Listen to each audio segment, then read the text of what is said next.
Supreme কোর্টে পিছিয়ে গেল 26,000 চাকরি বাতিল মামলার শুনানি। 3 সপ্তাহ পর ফের এই মামলা উঠবে সর্বোচ্চ আদালতে। জমা পড়েনি সব পক্ষের হলফনামা, আরও 2 সপ্তাহ সময় দিল সর্বোচ্চ আদালত। মামলার সংক্ষিপ্তসার তৈরির জন্য গঠিত হবে 4 আইনজীবী নোডাল টিম।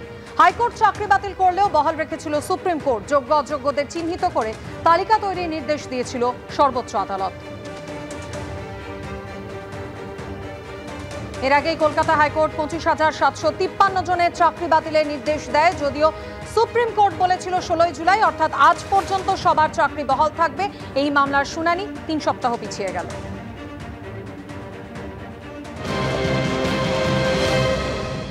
আজকে কোর্টে কি?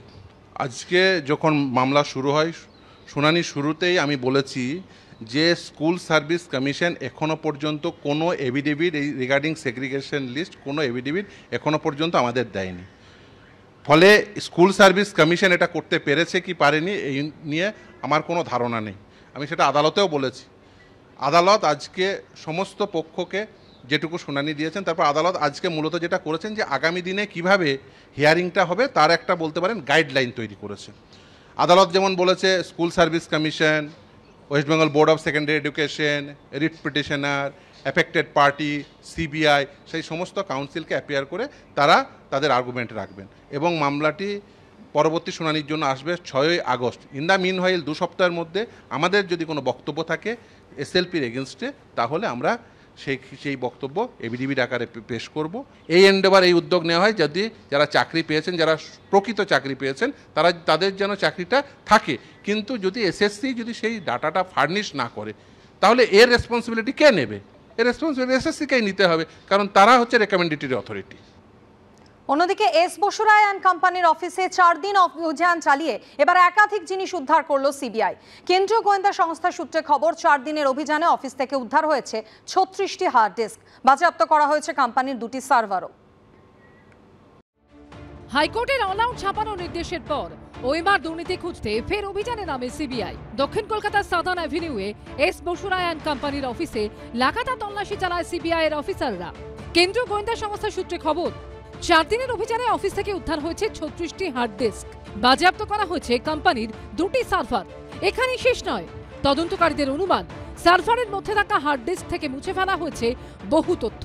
তদন্তকারীরা মনে করছেন, তারা আশঙ্কা করছেন যে মুছে ফেলা ডেটা, হার্ড ডিস্ক থেকে মুছে ফেলা হয়েছে ডেটা, সেখানেই কিন্তু রহস্য লুকিয়ে রয়েছে। তাহলে একটাই প্রশ্ন, সেখানেই রয়েছে ওএমআর শিটের কোনো কপি, এবং সেই মুছে ফেলা ডেটা রিট্রিভ করার জন্যই কিন্তু ফরেনসিক পরীক্ষা করানো হবে। সিবিআই এর দাবি, এস বসুরায় অ্যান্ড কোম্পানির এক আধিকারিক প্রাথমিক শিক্ষা পর্ষদের তৎকালীন সভাপতি মানিক ভট্টাচার্যর ঘনিষ্ঠ হওয়ায় প্রাথমিক নিয়োগ পরীক্ষার ওএমআর এর মূল্যায়নের বরাত পেয়েছিল এই কোম্পানি। এরপর মানিক ভট্টাচার্যের নির্দেশেই সেই ওএমআর এর তথ্য নষ্ট করে দেওয়া হয়। আদালতের নির্দেশে সেই নষ্ট হওয়া ওএমআর এর কোনো ব্যাকআপ রয়েছে কিনা তা খুঁজতেই তল্লাশি অভিযান চালাচ্ছে সিবিআই। তাদের আশা, তথ্য প্রমাণ লোপাট করার উদ্দেশ্যে সার্ভার থেকে যে তথ্য মুছে ফেলা হয়েছে তা বার করা সম্ভব হলে আসল রহস্য ভেদ করা যাবে। এর জন্য দিল্লি এবং হায়দ্রাবাদের সাইবার বিশেষজ্ঞদের সঙ্গে যোগাযোগ করেছে সিবিআই। হার্ড ডিস্কগুলি ফরেনসিক পরীক্ষার জন্য পাঠানো হয়েছে।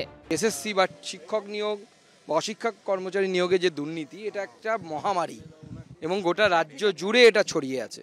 তো স্বাভাবিকভাবে তদন্ত চলছে, দোষী যারা তারা গ্রেপ্তার হবে, জেলের ভেতরে যাবে। এবং আমার বিশ্বাস এখনও পর্যন্ত যতটুকু তদন্ত হয়েছে এবং তার ফলে 2-1 যে বড় যারা নাম, পার্থ চট্টোপাধ্যায় বলুন বা মানিকবাবু বলুন, যারা গ্রেপ্তার হয়েছে, আমার মনে হয় এটা হিমশৈলের চূড়া মাত্র। এখনও পর্যন্ত এই দুর্নীতির বেশিরভাগ যারা দায়ী বা মূল যারা দায়ী, যাদেরকে লার্জার কনস্পিরেটর বলা হয়, তারা কিন্তু এখনো গ্রেপ্তার হয়নি। তদন্তের বিষয়ে কোনো মন্তব্য করব না। যদি কোনো ভুল থাকে, অন্যায় থাকে, তারা ধরুক, কিন্তু তদন্তটা যেন রাজনৈতিক উদ্দেশ্য প্রণোদিতভাবে, সেন্ট্রাল এজেন্সি তো রাজনৈতিক উদ্দেশ্য প্রণোদিতভাবে ব্যবহৃত না হয়। তবে এখন সার্ভার থেকে মুছে ফেলা তথ্য কিভাবে উদ্ধার করা সম্ভব হয় সেটাই দেখার। প্রকাশ সিনহা, সমীরণ পাল ও আশাবুল হোসেনের রিপোর্ট, এবিপি আনন্দ।